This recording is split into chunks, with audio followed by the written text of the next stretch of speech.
सच्चा सुख कहाँ है? भगवान के चरणों में। हम आप सब भगवान के चरणों में भगवान की कथा सुनने बैठे हैं। परम मंगलमय यह आयोजन है। कल ही मैंने कहा था, जिनके पुण्य स्मृति में इतने लोग एक जगह बैठकर भगवान के कथामृत रसधारा में डुबकी लगाएंगे, वो आत्मा जरूर भाग्यशाली रहा, पुण्य भाजन रहे। भगवती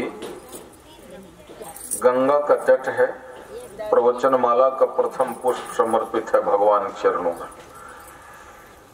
गंगा के तट है और विशाल बरगद के झाड़ आज भी 5000 वर्ष हो रहा है। वृक्ष कितने दीर्घजीवी होते हैं? 5000 साल। अच्छा, जबकि कथा हुई उस समय में भी 100-200 साल का वो झाड़ रहा होगा बरगद का।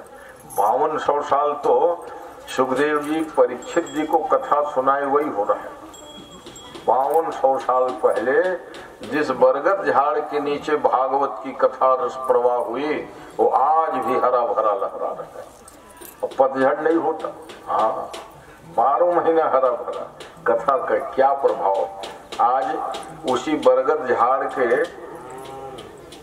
इर्द गिर्द पूरा नगर बस चुका है। सुखताल, बड़े बड़े मंदिर, धर्मशाला।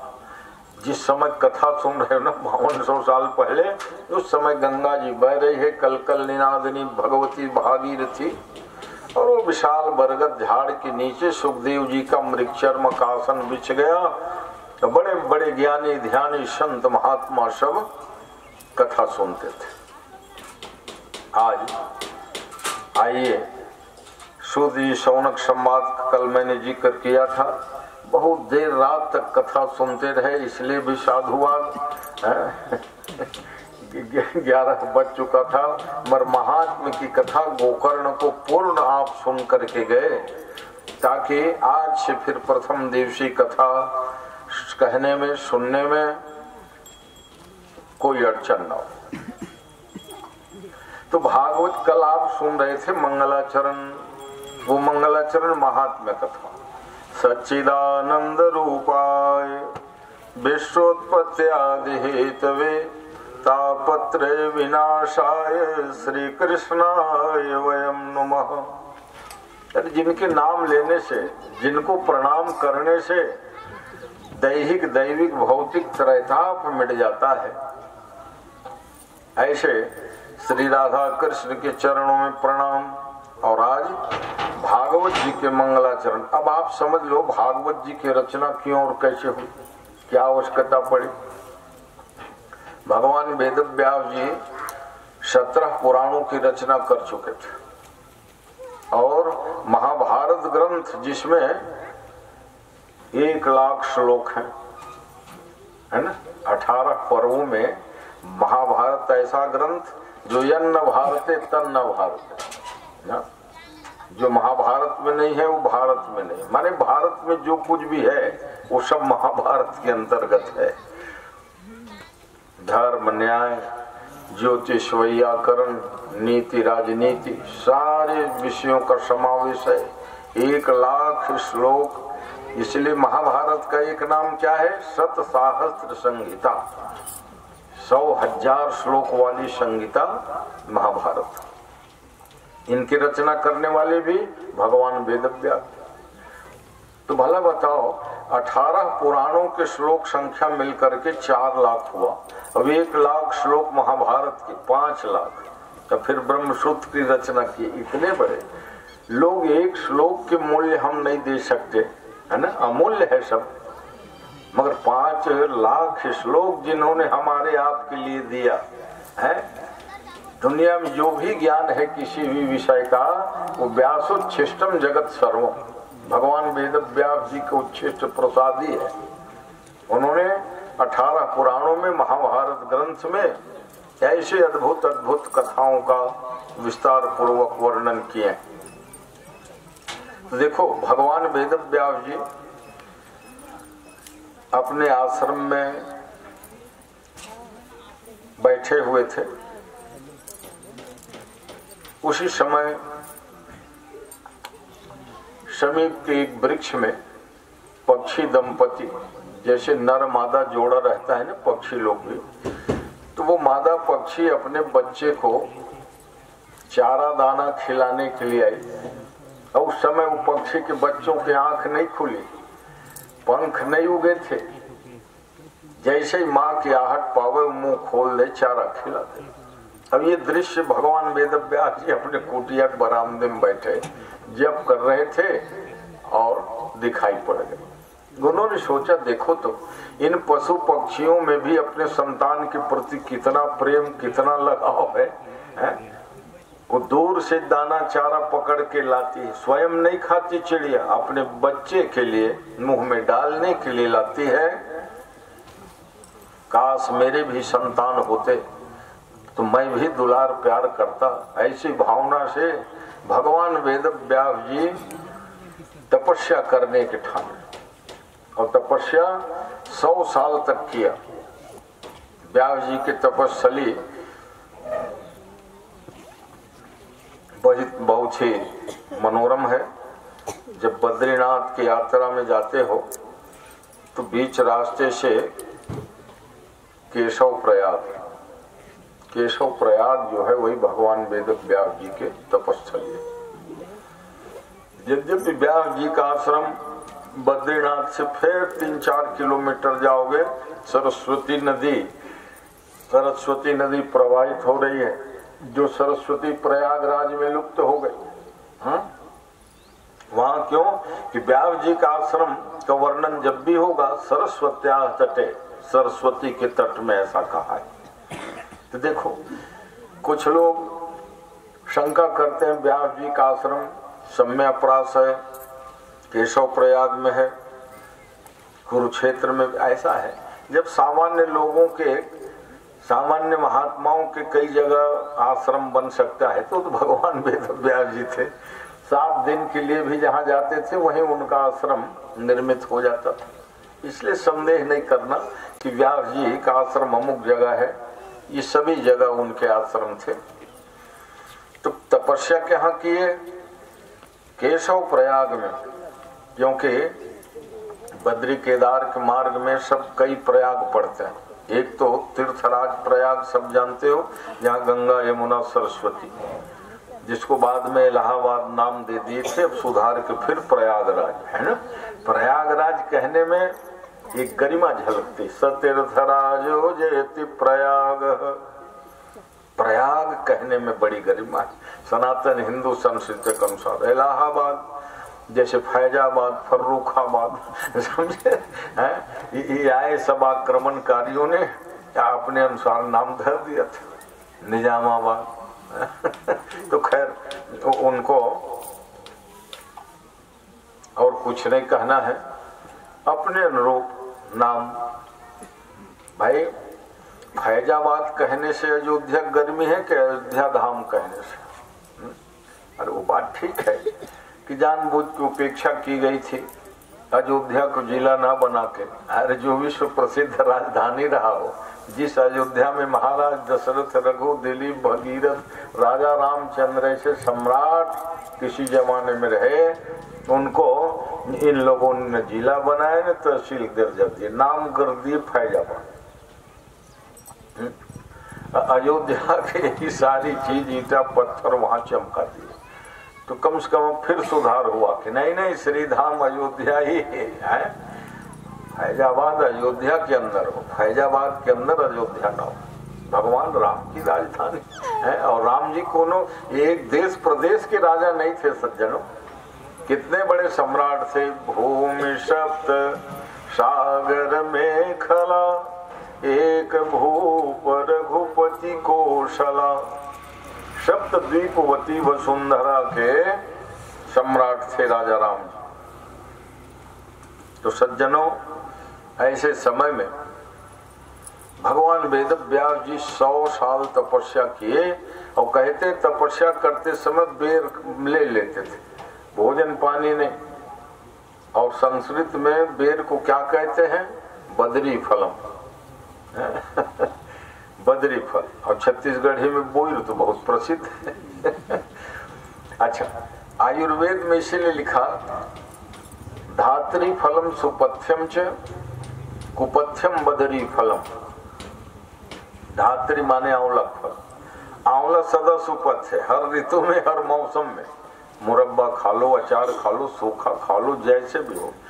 आंवला और हर्रा ही ऐसा है, पेट में जाने पर वो कभी नुकसान नहीं करते।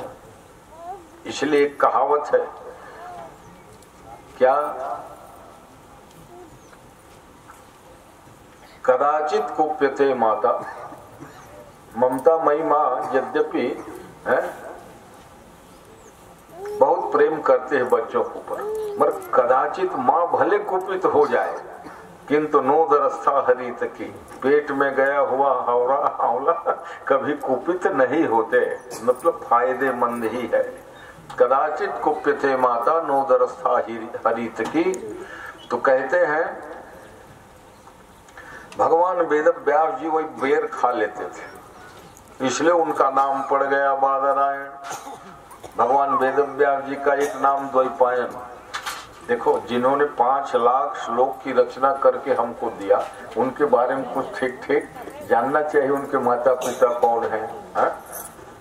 जैसे रामचरितमानस के रचयिता कौन है, तो तुलसी बाबा के फोटो है ना, हर बच्चा पहचान लेगा कि तुलसी बाबा है। धोती पहने, बड़े चोटी है, जब एक ठो दुपट्टा रखे, क्यों कि हर रामायण में एक प्रति उनकी फोटो। मगर भगवान वेद व्यास जी के 18 पुराणों के रचयिता है, ठीक से फोटो की जानकारी आम पब्लिक को नहीं थी। मैंने बहुत प्रयास किया, तो अब तो बहुत उनके चित्र फोटो मिलने लग गए। भगवान वेद व्यास जी श्याम वर्णक थे, इसलिए क्या नाम पड़ा उनका? कृष्ण द्वैपायन व्यास जी। द्वैपायन नाम क्यों पड़ा? यमुना के द्वीप में उनका जन्म हुआ था।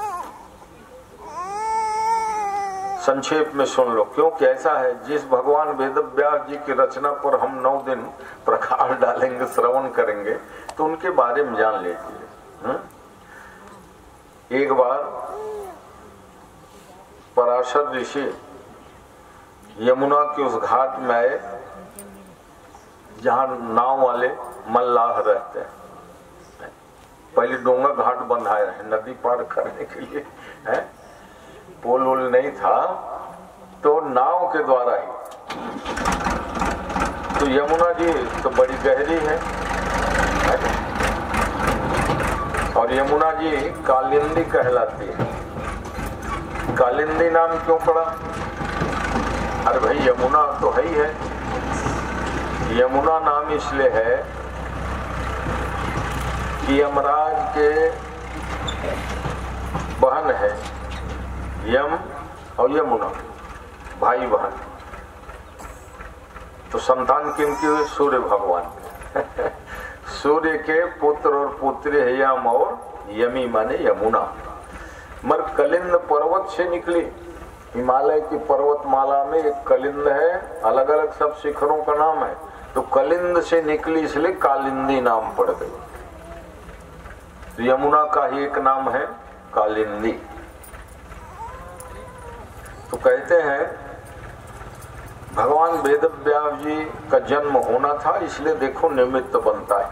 पराशर ऋषि आए उस नाव के नौका के घाट में और कहा मल्लाह मेरे को यमुना जी को उस पार जाना है, चलो जल्दी नाव से उस पार मेरे को ले चलो।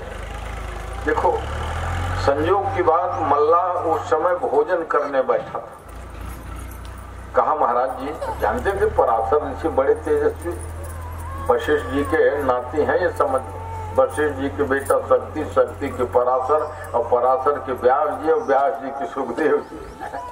5 पीढ़ी वहां कथा जब सुखदेव जी कहे ना सब सुनने बैठते थे, समझ ले।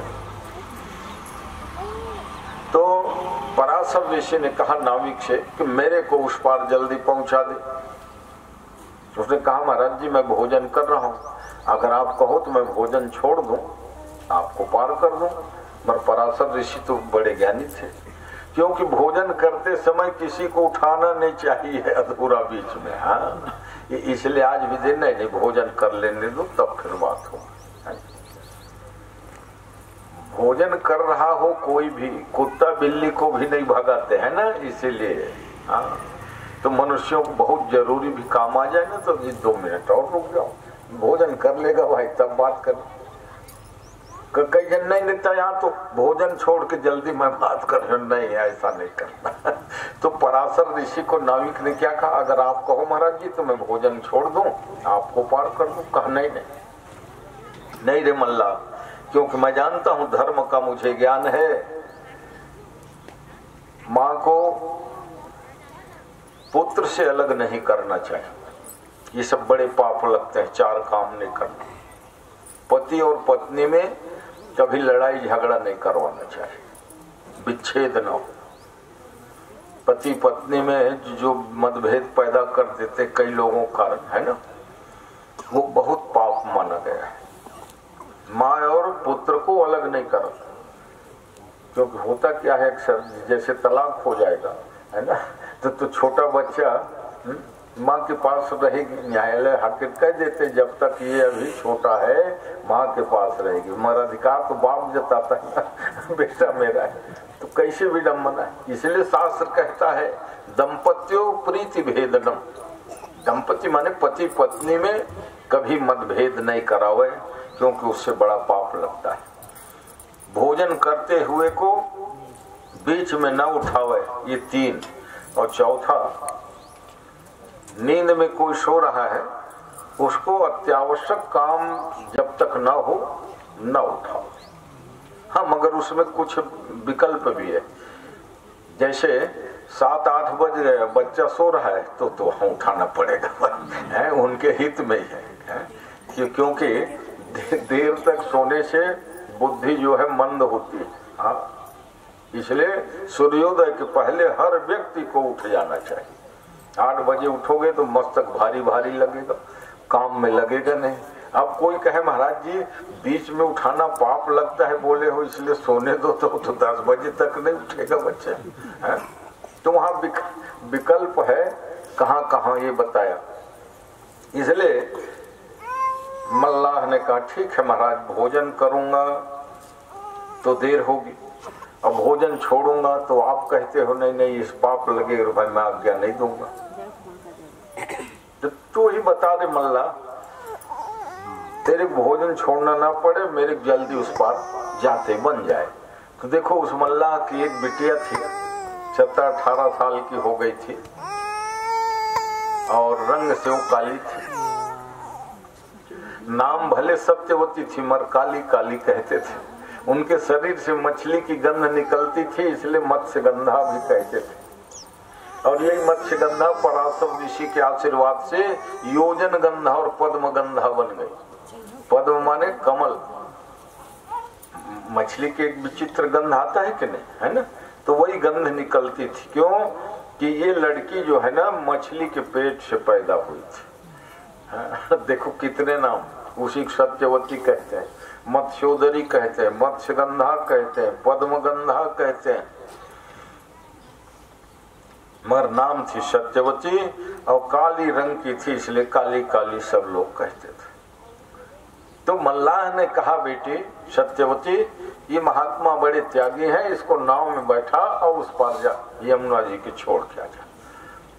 क्योंकि ठीक भोजन करना शुरू किए थे हैं और बीच में उठना पाप है, उठाना पाप है, तो पिता की आज्ञा मानकर, अब भाई पूछते ही नहीं, जो कलाकार होते हैं उसके बेटे ऐसे कलाकार हो जाते हैं।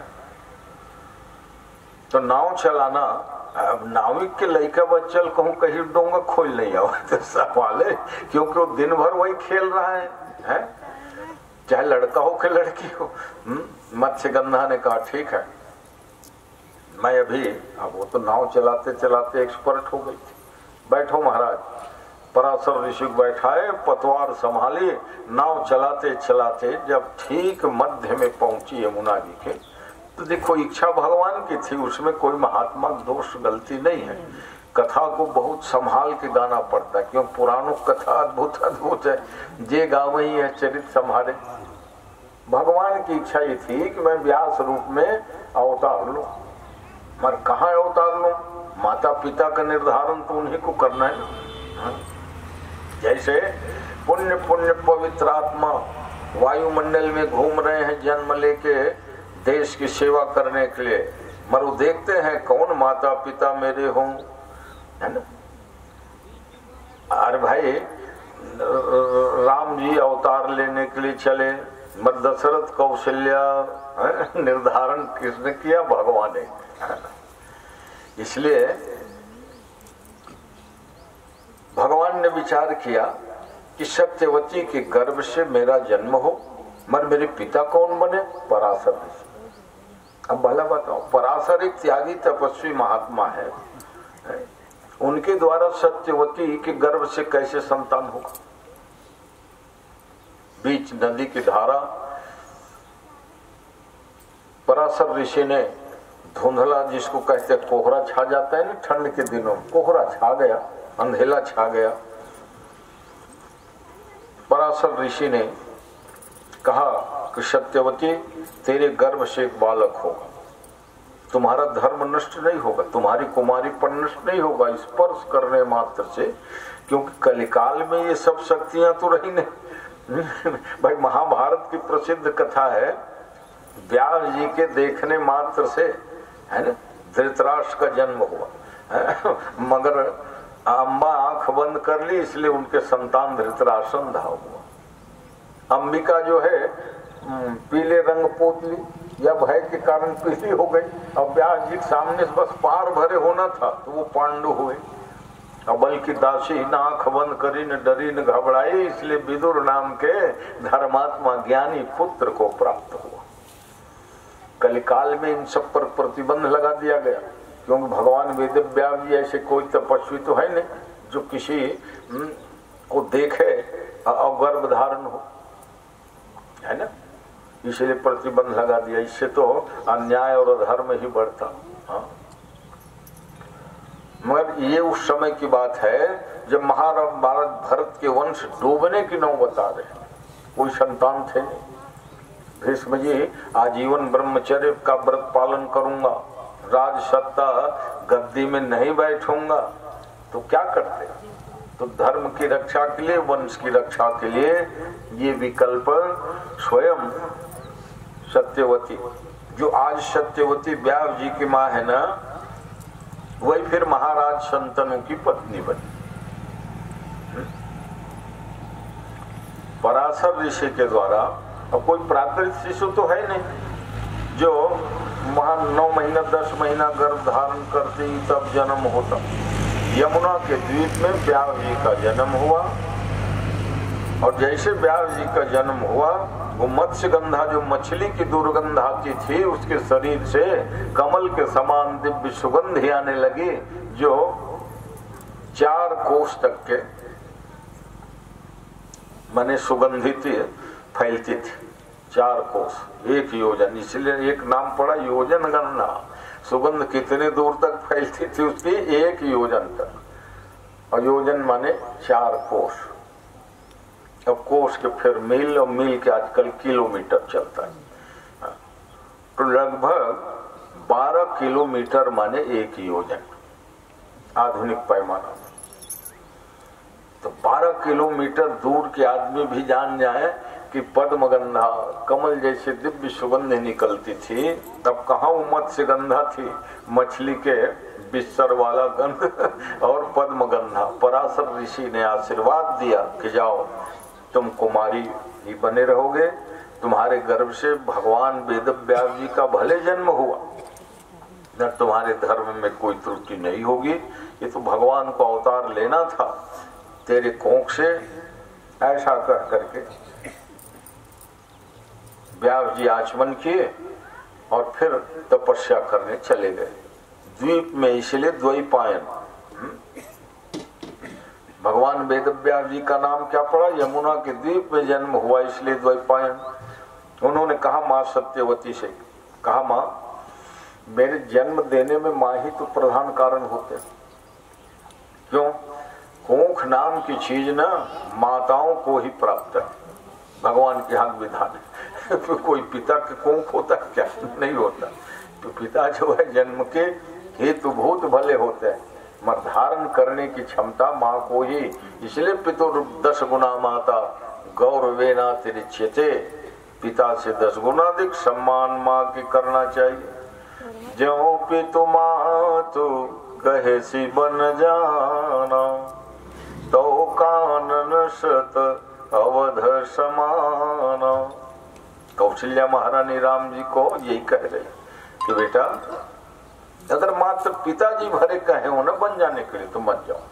तो जन जाहु जानी बड़ी माता, मगर मेरे अलावा कोई भी तुम्हारी माँ कई सुमित्रा अगर कही हो तब तो जाओ, तुम्हारे लिए जंगल सैकड़ों अयोध्या समान होगा।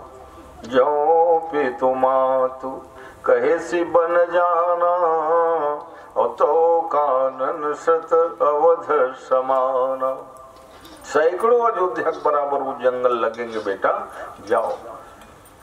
इससे भगवान वेदव्यास जी ने हाथ जोड़ के अपनी माँ सत्यवती से कहा, माँ अब तुम जाओ अपने पिता के पास नौका लेके। अब पराशर ऋषि जो मेरे पिता हैं वो तपस्या करने गए, अब मैं भी जा रहा हूं तप करने के लिए। मगर हाँ जन्म दिए हो, अगर आप जन्म नहीं देते तो मैं संसार में नहीं आता। कोई भी संतान आज है तो किसकी बदौलत है? अरे माँ ने जन्म दिया इसलिए तो तुम आज मनुष्य बने हो। 80 साल 90 साल जीवन जो भी हो, पंडित हो, वक्ता हो, कलाकार हो, है ना, किसके बदौलत? माँ ने जन्म दी। जन्म ही नहीं देती संसार में आगमन ही नहीं होता। इस दृष्टि से माँ की बड़ी महिमा है। तो जब कहा आपने मुझे जन्म दिया है माँ, जब भी तुम्हारे ऊपर कोई संकट आवे, बड़े से बड़े विपत्ति आवे, तो अपने इस बेटा को याद कर लेना। व्यास जी ने कहा, जो व्यास जी भगवान विष्णु के अवतार हैं, और इसीलिए जब वही सत्यवती लौट के गई, पिताजी ने पूछा पहुंचा दिए बेटी महात्मा को? हाँ पहुंचा दिए पिताजी। अब बाकी सब बात नहीं बताई बीच वाला, है ना। कैसे बतला? फिर भी उस मल्लाह ने देखा बेटी के शरीर से कमल की सुगंधी निकल रही, गई तब मछली के गंध। कहा बेटी तो तू पद्मगंधा बन गई? बोले हाँ। अब वो भी पद्मगंधा 1 योजन तक के फैलते हैं पिताजी, मेरे शरीर की सुगंध। ये सब कैसे हुआ बेटी? पराशर ऋषि के आशीर्वाद से। फिर देखा अपनी बेटी के मुखमंडल को, पहले से बहुत तेज वो समाधि संभव अविनाशी। 87,000 साल। लोग कहेंगे रे बाबा रे सत्या, तो भाई ऐसा है तो 15 भाग्यशाली लोग 100 साल आज भी जीते, 100 से ऊपर भी दीर्घजीवी हैं। मगर जब से ये खान पान रहन सहन में सब गड़बड़िया हुई है ना, लघु संवत जीवन 15। वेद कहता है शतम जीवे में सरदा, 100 साल जीऊं, 100 साल तक सुनूं, 100 साल तक देखूं, मतलब कान, नाक, हाथ, मुंह सब बराबर स्वस्थ रहे 100 साल तक, जीना भरे नहीं कहा, अस्वस्थ रह के नहीं, 100 साल तक के चलूं फिरूं, सुनूं देखूं, इसका मतलब है मेरी समस्त इंद्रियां 100 साल तक सही सलामत हो। सतम जीवे, 100 साल तक मैं बोलूं, है क्या माने कल्पना थी। इसलिए भगवान वेद व्यास जी ने कहा कि ऐसा करो, आप ही मेरे पुत्र बन जाओ, मगर ख्याल रखिएगा बहुत ज्ञानी हो और बहुत बड़ा विरागी हो। भगवान शंकर ने तथास्तु कहा था। मगर अब शंकर जी बेटा बने कैसे, तो उसके पुष्टि के लिए एक कथा आती है। नारद जी पहुंच गए कैलाश, नारायण नारायण। अब पार्वती जी पूजा कर रही थी, शंकर जी समाधि में, समाधि में है तो उसको तो फिर न बोलना है, न कौन आया कौन गया उसकी जानकारी है, सही समाधि है तो। और कई जन समाधि लगाए नहीं, आंखी आधा उभरे हैं, कौन आवते जाते हैं, ऐसा नहीं। इसीलिए कहा साधो सहज समाधि भली, संतों ने गाया साधो सहज समाधि भली। लगा के समाधि बैठोगे ना तो एक न एक दिन समाधि टूटेगी, उसकी प्रक्रिया ही। समाधि लगाओगे तो एक दिन जागना पड़ेगा। शंकर भगवान को एक दिन समाधि टूटी के नहीं, अब वो तो 87,000 साल तक लगाए थे, मगर एक दिन चाहे समाधि कितनों कोई लंबी लगा ले, साधो सहज समाधि भली। दुर्ग में वो स्थान है ना जहाँ वो नदी के तट में एक बाबा जी थे, बड़े पहुंचे, उनके कई शिष्य और भगत बन गए। उन्होंने करे मैं समाधि लगा रहा हूँ, मगर मैं ना जागू ना तो मेरे को उठाना हटाना नहीं। पृथ्वी को खोद के वो समाधि लगा ली। अच्छा, बटने डाल कर लगाते ना तो कम से कम ये क्या है, तो सब श्वास ले रहे हैं। वो उसने कहा मिट्टी से पाट दो मेरे को, मैं जीवित रहूं। और लोगन ज्यादा दबा देने या का हो गया वो अंदर अब समाधि, सही समाधि लगी। महीना दिन हो गए, तब शिष्य मस्किन कह रही बड़ा गड़बड़ है, चलो खोदे देखे तो मर गए थे। उसी स्थान में वो जो किला है, दुर्ग का नाम ही किला, तो किला घाट में आज भी वो स्थान उनकी समाधि है। तो गौशाला वगैरह सब है ना, और जाने बड़ा रमणीक स्थल है। तो मैंने बताया साधो सहज समाधि भली। तो सहज समाधि अच्छी होती है, जीवन ही आपका समाधिमय होना। नित्य भगवान का ध्यान करो, पूजन करो, समाधि। और लगा समाधि बैठोगे भाई तो एक दिन तो समाधि टूटेगी तो खतरा है, और नहीं टूटेगी तो बड़ा गड़बड़ है। तो अनेक सब प्रक्रिया है। देखो उस महात्मा के यादगार में समाधि बनाई ग्रामवासियों ने, वो आज भी समाधि है। मेला लगता है, भीड़ लगी रहती है, आते जाते रहते हैं। तो शंकर भगवान तो समाधि में थे, जब पार्वती जी जग रही थी, नारद जी पहुंचे। नारायण कहते, पार्वती जी कह रहे आओ आओ नारद जी। अच्छा, नारद जी पार्वती जी के गुरु महाराज में, हाँ, बचपन में हाथ रेखा देखी है ना। राजा हिमवान की बेटी जब बनी पार्वती तो कहा महाराज बिटिया के हाथ के रेखा देख के बताओ तो वर विवाह कैसे होगा। तब नारद जी तो है, कहा इनके हस्त रेखा कह रही है, बड़ा भारी अमंगल वेशधारी जटा यूट सांप बिच्छी लपेटे वाले वर इनके हाथ में है। बड़ी हफ्ता से घबरा गए माँ बाप, है ना, इतनी सुंदर बिटिया और वर जो है ऐसे मिलेंगे कहते हैं, कौन नहीं घबराएगा। हर माँ बाप चाहते हैं कि मेरे बिटिया के अनुरूप सुंदर वर हो। नगन है मंगल वेश, जहां सुने घबरा गए। कहा महाराज ये अरिष्ट कैसे कटेगा?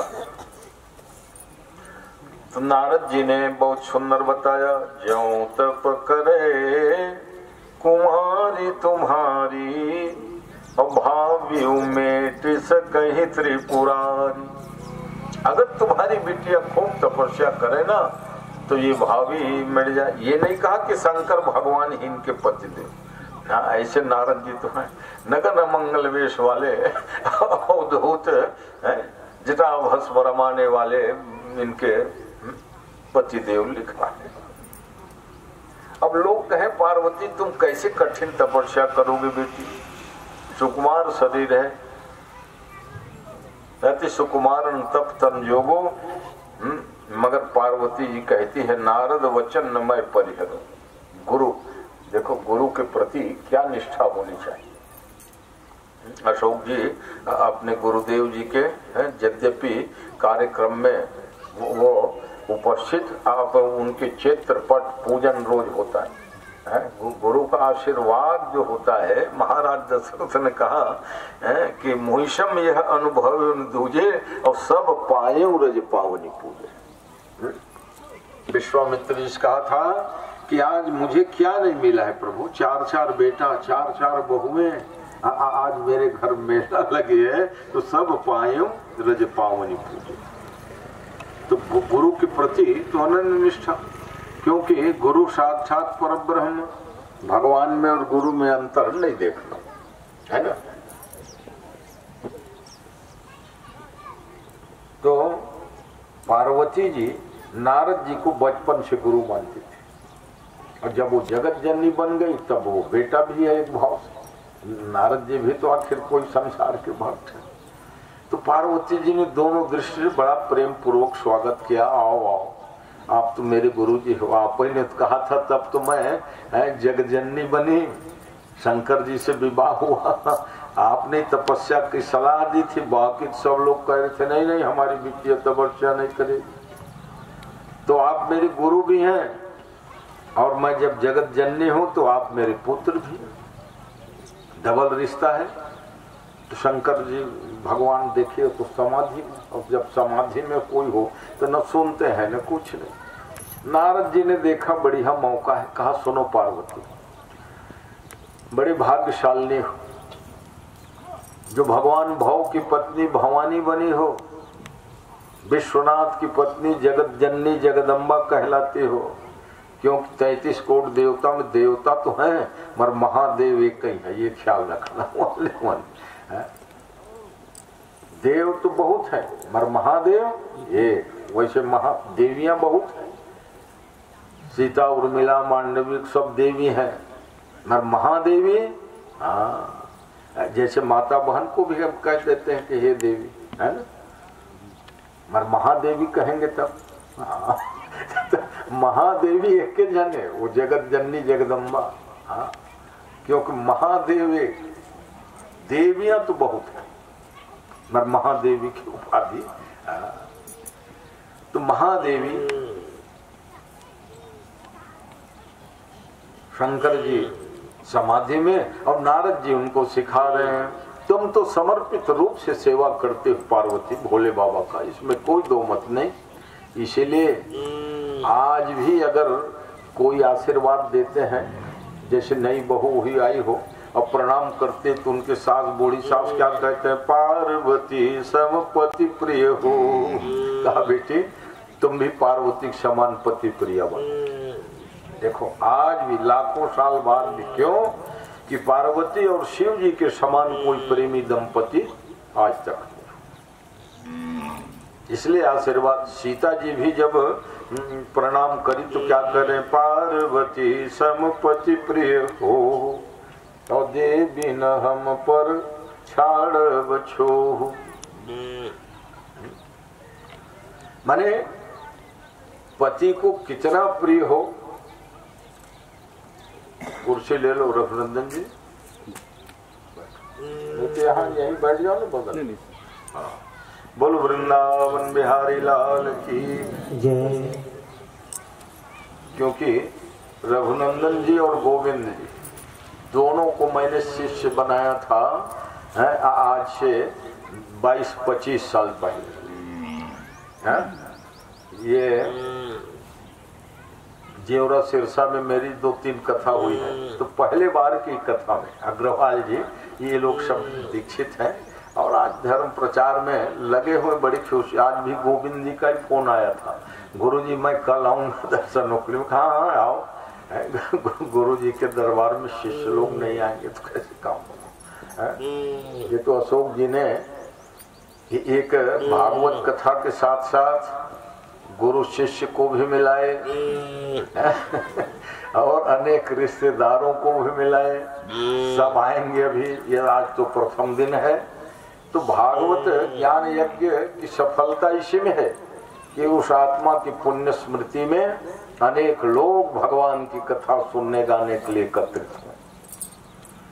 तो क्या कहा पार्वती जी को, कहा माता जी आप तो समर्पित भाव से पूजा करते हो, मगर शंकर भगवान ना कुछ अभी भी छिपाव दुराव करते हैं।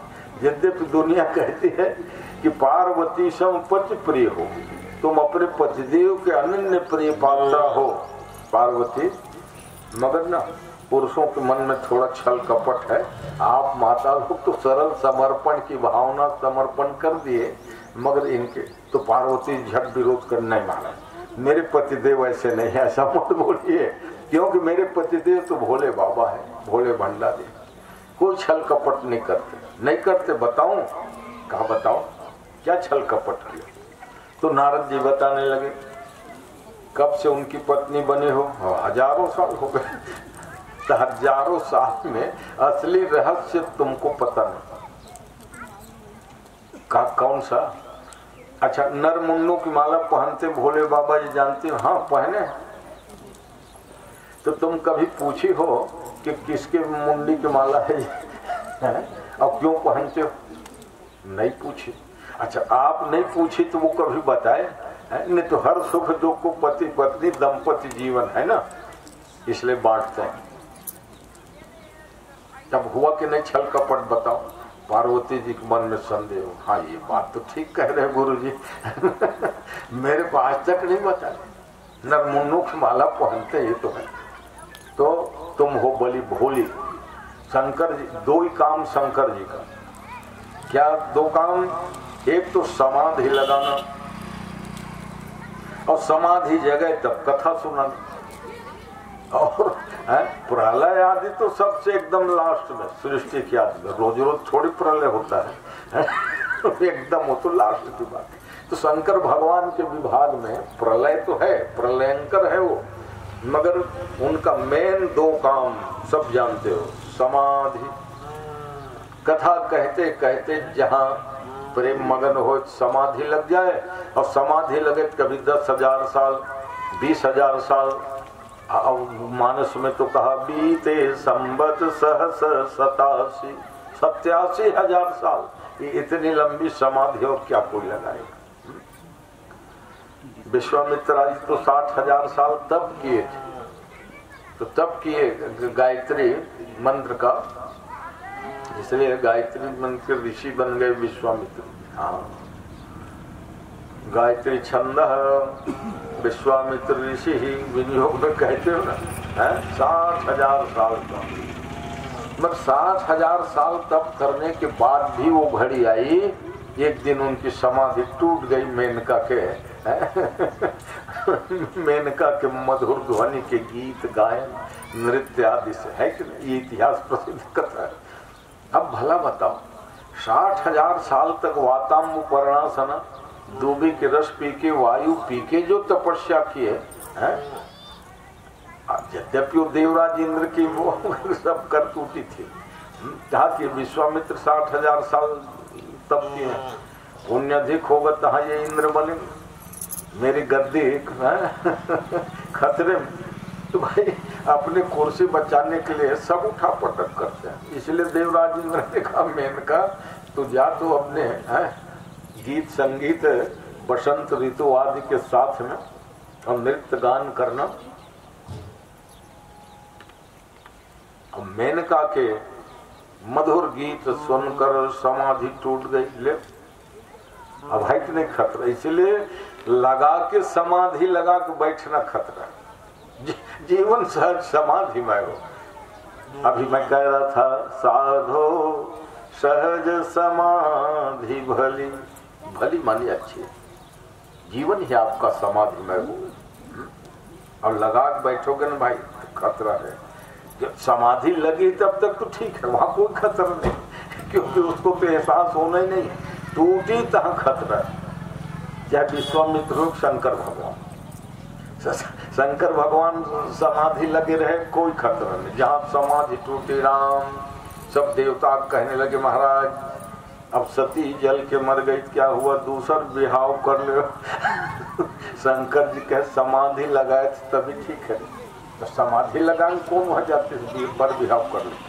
टूटी तहाँ लाइन लग गई कहने वाली, देवता हमें लाइन के लाइन। यहाँ तक राम जी भी पहुंच गए। जाई विवाह शैलजहि यह मोहि मांगे देव। बोले बाबा आप कृष्ण देवता के रूप में मैं भजता हूँ और आप कृष्ण देवता मैं हूँ, तो आज मुझे मांगने का मन हो रहा है। राम जी ने कहा आप मांगोगे? कहा क्या मांगोगे? शैलजा से शादी कर लो, बस यही मुझे मांगे देव। भगवान शंकर ने कहा ठीक है आपकी बात हम सिरोधार कर लेते हैं। फिर हो गई बहुत दिन शादी वादी कुछ नहीं। भगवान राम जी फिर पहुंचे। आपको मैंने निवेदन किया था आनंद, तो हमने तो सिरोधार कर लिया, आपकी आगे सिरोधारण मत करिए। क्यों कि गंगा है बह जाएगी, वहां टिकेगी तब ना। हमने क्या कहा है, तब हृदय में धारण कीजिए और उसको अमल में लाइए। हृदय में धारण कर। क्योंकि ऐसा है ना, ज्ञान पुस्तकी ज्ञान बहुत आजकल होता है, बहुत पुस्तक पढ़ते हैं, बहुत ग्रंथ भंडार है, मगर पुस्तकी ज्ञान से उतना लाभ नहीं होता। लाभ तो होता है, थोड़ा बहुत नॉलेज बढ़ जाती है। मगर जो ज्ञान मस्तिष्क का होता है, पुराने समय में है पुस्तक कम पढ़ा है ना, मगर ज्ञान उनके सारे वेद शास्त्र कंठस्थ रहे।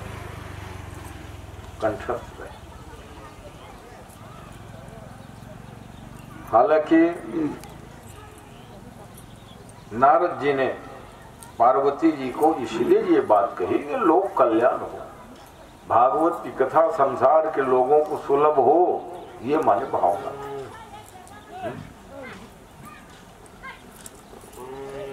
मगर क्या होता है कभी कभी, जैसे रामायण की रचना हुई गोस्वामी जी द्वारा, कुछ लोग कह देते हैं गोस्वामी जी को गोस्वामी तुलसीदास बनाने में रत्नावली का ही हाथ है। कहा वो तो बात ठीक है, मगर रत्नावली के ही कारण गोस्वामी जी पहले से भी पढ़े लिखे विद्वान थे। आजकल कई जगह मंचों में अगर रत्नावली नहीं होती तो गोस्वामी जी, वो बात ठीक है, हम रत्नावली का बहुत सम्मान करते हैं, धन्य है मां रत्नावली को। मगर ये कहना कि रत्नावली फटकारती नहीं तो ये जाके भगवान की भक्ति, अरे किसी फटकारने से अगर तुलसीदास बन जाते तो तुम्हारे कई जन के पत्नी रोज फटकारा थे, एको जन तुलसी नहीं बने हुए 500 साल। तो बोलना क्या चाहिए, तो एक तरफा बस रत्नावली फटकार समाज महात्मा बने, तो तुमने को जन नहीं बन जाते तुलसीदास, तो तुम रोज फटकार पड़ते तो साहब ऐसा तो ऐसा है।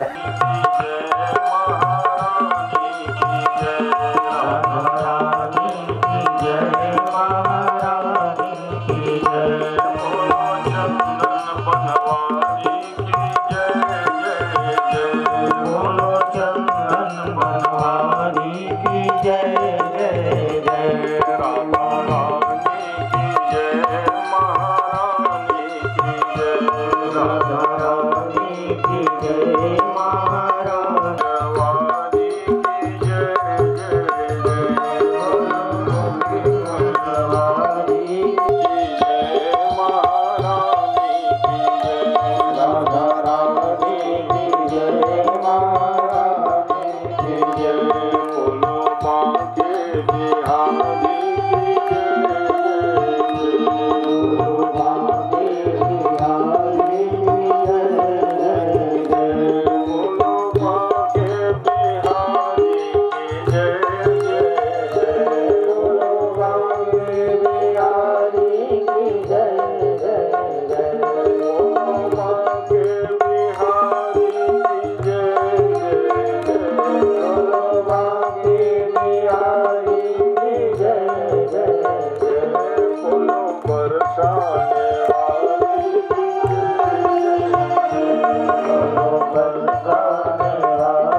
नारद जी तो माँ पार्वती को नारायण नारायण करते, समाधि जैसे टूटी। तो जैसे अन्य बार समाधि टूटती थी शंकर जी की, राम कहे तहाँ पार्वती जी दौड़ के झट बैठ जाए। हाँ, कौन कथा सुनोगे? तो कभी राम कथा, कभी कृष्ण कथा, कभी अन्न पुराण की कथा। ये क्यों? दो ही काम शंकर जी, समाधि और समाधि टूटे तहाँ कथा नहीं। और पार्वती माँ के समान कोई श्रोता भी नहीं हो सकता। हाँ, इतनी निरंतरता, सैकड़ों हजारों। मगर आज जाके गई, प्रणाम करी। भगवान शंकर ने कहा, पार्वती इस बार कौन सी कथा सुनने की इच्छा है? बोलो, राम कथा, शिव कथा, कृष्ण कथा, जो कहोगे। पार्वती जी कहते हैं, इस बार कथा उथा मेरे को नहीं सुनने। क्यों? और तुम जानते हो रामचरित जी सुनत अघाई, कथा सुनने से अघाना नहीं चाहिए। क्यों नहीं सुनूंगी कहते हो? नहीं नहीं, कथा मैं आज इसलिए नहीं सुनूंगी कह रही हूँ, मेरे को एक रहस्य बताना पड़ेगा। अरे तो बताओ ना, कौन से रहस्य? सारे रहस्य मैं रोज एक से एक अद्भुत रहस्य खोल रहा हूं तुम्हारे सामने। कभी तंत्र शास्त्र का, कभी मंत्र शास्त्र का। कहा, आपके गले में ये नरमुंडों की माला है, वो किन के और क्यों धारण करते हो और कब से? भगवान शंकर समझ गए। एक बात बता, तुम्हारे गुरु महाराज तो नहीं आए थे अभी 2-4 दिन में? नारद जी, हाँ मेरे गुरु महाराज नारद जी ना, हाँ आए थे तभी है। हजारों साल में तुम कभी ऐसा प्रश्न करी है? पत्नी पत्नी तो बनी हो, हजारों साल बीत गया, ऐसा प्रश्न तेरे को सूझा?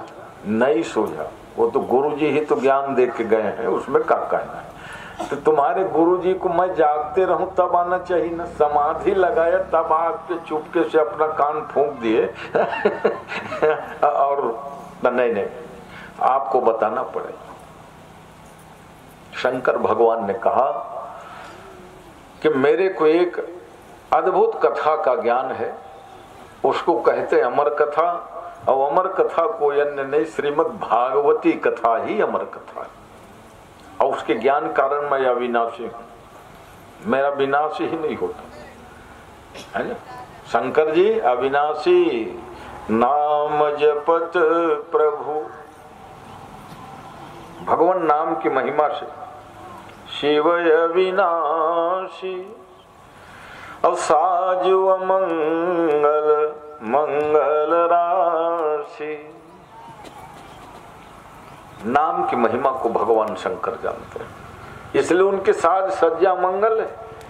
चिता भस्म, सांप बिच्छी एक से कपल, किसी के ऊपर चुटकी भर चिता का राग छिड़क देना, हाँ तो डंडा चल जाए, लड़ाई झगड़ा कौन का डंडा चल जाए, चिता का राग तैमूर ऊपर काबर फेंके, कही कि नहीं। और शंकर भगवान वो है। गुलाब के फूल जब रही तो सब देवता कहे मोन चढ़ा दे, ठीक है। एक भगत रहे, वो बड़े प्रेम से राम जी की मूर्ति, राधा कृष्ण की मूर्ति, हनुमान जी की मूर्ति और शंकर भगवान, दुर्गा जी सब औखर क्यारी में फूल फूलिस 3 ठन गुलाब के, और देवता रहे 4-5। अब वो देखा ही गुलाब कौन कौन में चढ़ाऊं, रामचंद्राय नमः, कृष्णाय नमः, शंकर भगवान बर गुलाब की फूले नहीं बांटी। अब वो भाग कहे, हे भोले बाबा ना, तो भोले बाबा ने कहता है काबर रो थसरे धतुरा उतरा ले ना।